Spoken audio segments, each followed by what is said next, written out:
Hi friends, welcome to workshop. Friends, இப்போ நம்ம இன்னைக்கு ஒரு washing machine top load washing மிஷினுக்கு மேலே பாடியில் டேமேஜ் ஆகிருக்கு, துருப்பிடிச்சு. அந்த பார்ட் நம்ம வேற ஒரு மிஷினில் உள்ள பாடியில் உள்ளதை நம்ம கட் பண்ணி இதுக்கு செட் பண்ணுறோம். பொதுவாக அது நம்ம அப்படி பண்ணோம் அப்படின்னா கேஸ் வெல்டிங்காவது வைக்கணும். நம்ம எப்படி சிம்பிளாக பண்ணுறோம், நம்ம வீட்டில் எப்படி சிம்பிளாக பண்ணலாம் அப்படின்றத. ஒரு போன வாஷிங் மிஷினோட பாடி சேம் சாம்சங் தான். அதோட லென்த்து அதோட டயாலாம் கரெக்டாக இருக்கும், ஈக்குவலாக. நம்ம என்ன பண்ணுறோம் அப்படின்னா இந்த பீஸ் அப்படியே நம்ம கட் பண்ணிவிட்டு அந்த பழைய வாஷிங் மிஷினில் அந்த போன அந்த கிளிப் மேலே அந்த செட்டு மட்டும் நம்ம அப்படியே கட் பண்ணி எடுத்துடுறோம்.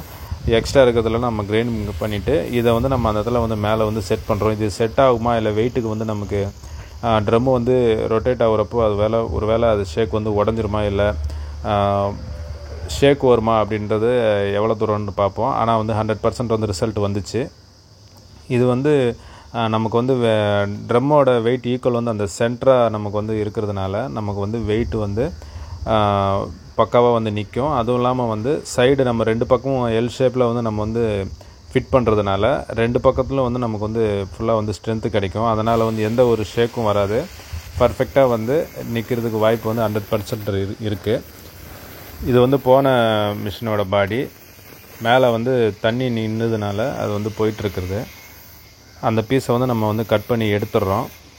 கட் பண்ணி எடுத்துகிட்டு எக்ஸ்ட்ரா மேலே இருக்கிறது கூட நம்ம கிரைண்டிங் பண்ணி எடுத்துடணும்.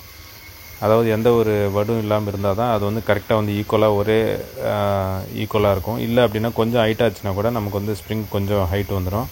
ட்ரம்மு ஒரு சைடு மேலே தூக்குன மாதிரி ஆகிடும். அதனால் ஒரு எம்எம் கூட நமக்கு டிஃப்ரெண்ட் இருக்கக்கூடாது. பர்ஃபெக்டாக ஈக்குவலாக இருக்கணும்.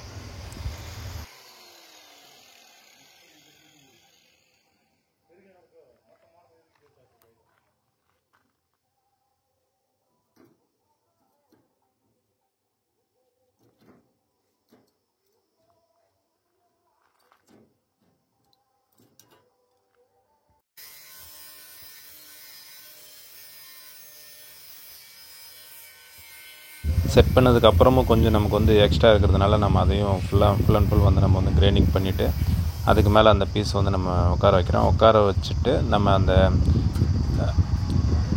ஸ்ப்ரிங் செட்டு நம்ம அப்படியே ட்ரம்மை மாட்டி விடுறோம்.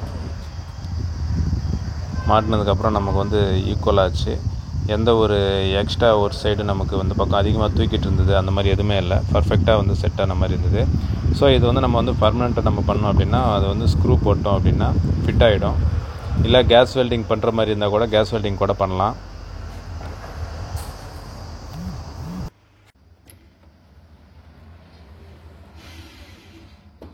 நம்ம ரெண்டு சைடும் ஸ்க்ரூ போட்டுடுறோம். அது என்ன ஆகும்னா நல்லா டைட்டாக பிடிச்சிக்கும். எந்த ஒரு ஷேக் கூட வராது.